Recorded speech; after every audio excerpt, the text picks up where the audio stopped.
your faith in princes, ladies and gentlemen.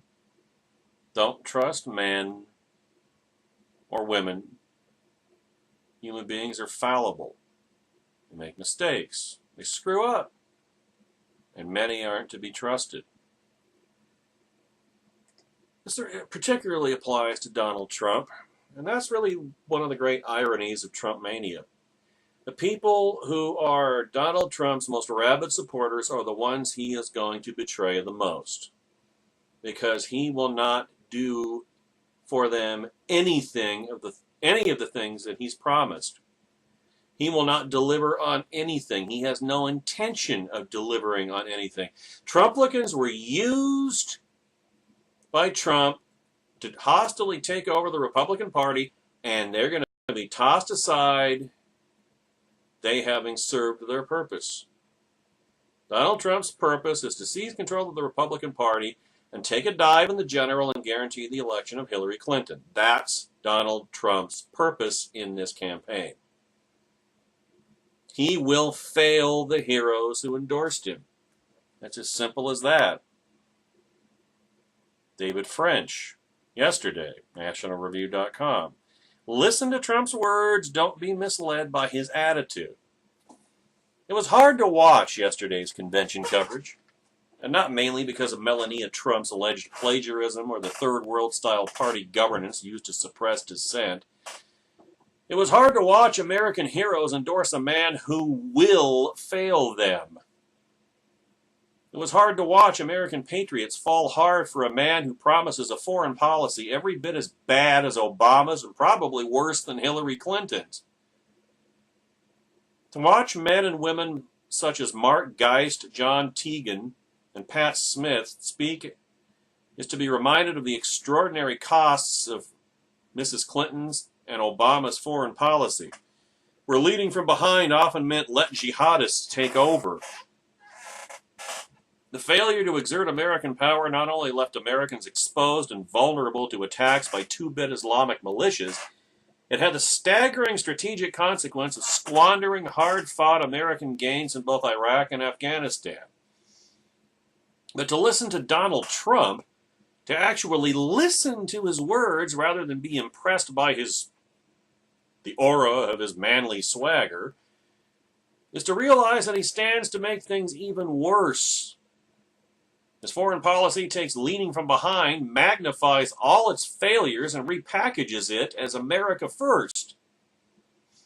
When you actually look at the details, his foreign policy stands to repeat Obama's mistakes, compound them with new mistakes, then hide them all behind ignorant, belligerent posturing. And of course, because of course dissent would not be tolerated under a Trump regime, and it's not tolerated in Trump world. It's all about Trump, and you don't dare cross him. It's like The Godfather. Let's take, for example, Libya and Iraq. At the heart of the Obama-Clinton-Libya failure was the desire to let American allies lead, combined with a deep reluctance to commit sufficient American force to guarantee a favorable outcome. When from the outset a leader vows no boots on the ground, he is declaring up front that he is abdicating ultimate strategic responsibility to those who are willing to put skin in the game. Now look at Trump's alleged ISIS strategy, or the latest version of it, just articulated on 60 Minutes.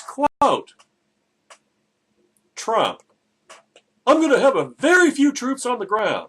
We're going to have unbelievable intelligence, which you can't have unless you have troops on the ground, by the way, which we need, which right now we don't have. We don't have the people over there. And you're not going to put over any more, right? You just said. We're going to use, you want to send Americans? Countered Leslie Stahl. Excuse me, and we're going to have surrounding states, and very importantly, get NATO involved because we support NATO far more than we should. Frankly, because you have a lot of countries that aren't doing what they're supposed to be. They're not doing what they're supposed to be doing. They're not capable of it. And we have to wipe out ISIS. And speaking of Turkey, Turkey is an ally. Turkey can do it. That's not what it looks like, given the events in Turkey over the past few days. Turkey can do it by themselves, but they have to be incentivized. For whatever reason, they're not, so we have no choice, close quote. Hillary Clinton called she wants her Libya strategy back. The best that can be said for Trump's lead from behind version 2.0 is that at least it's a marginal improvement over his previous ISIS strategies, which included ordering American troops to commit war crimes, bombing oil fields and having Exxon rebuild them, and fantastical notions of calling Bill Gates for help in closing up parts of the internet. But Trump isn't content with simply repeating Obama-Clinton mistakes and hiding them behind a cloud of WWE-style trash talk. His version of leading from behind threatens the very existence of alliances that have not just kept the peace for 3/4 of a century, but have helped guarantee American prosperity for generations. He actually said that NATO may be obsolete and encourage nuclear proliferation, even potentially for an Islamic power such as Saudi Arabia. Left unexplained is how diluting America's nuclear hegemony would put America first. This is worse than leading from behind. It's not leading at all. It's guaranteeing the existence of security vacuums that would probably be filled by those who are hostile to American interests. Is this starting to sound familiar yet, Trumplicans?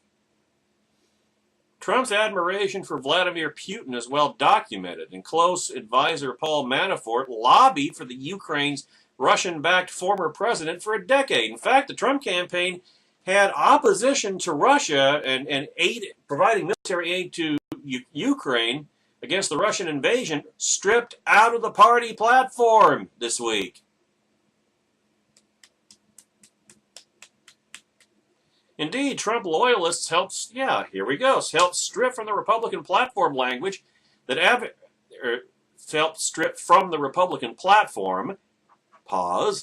language that advocated providing lethal defensive weapons to Ukrainian forces in their fight against Russian invaders. So much for letting allies take the lead, right? Even Trump's much vaunted love for the veterans has its limits. He mocked veteran John McCain for being captured. He'll threaten civil-military relations and slander the character of our warriors by claiming that troops would obey even his unlawful commands. And he'll accuse American troops of corruption when it serves his purposes. Is this starting to sound familiar? All things that a Democrat would do. Hillary Clinton's foreign policy record is appalling. Her Russian reset was a bad joke. The Libyan intervention was a disaster. And the Obama administration she defends is fighting a slow-motion war against, not really fighting ISIS at all, that has allowed it to create and maintain vast terrorist safe havens. American heroes have suffered because of Hillary Clinton and Barack Obama. It's impossible to read the accounts of the Benghazi debacle without feeling rage and despair at the regime's foolishness and betrayal.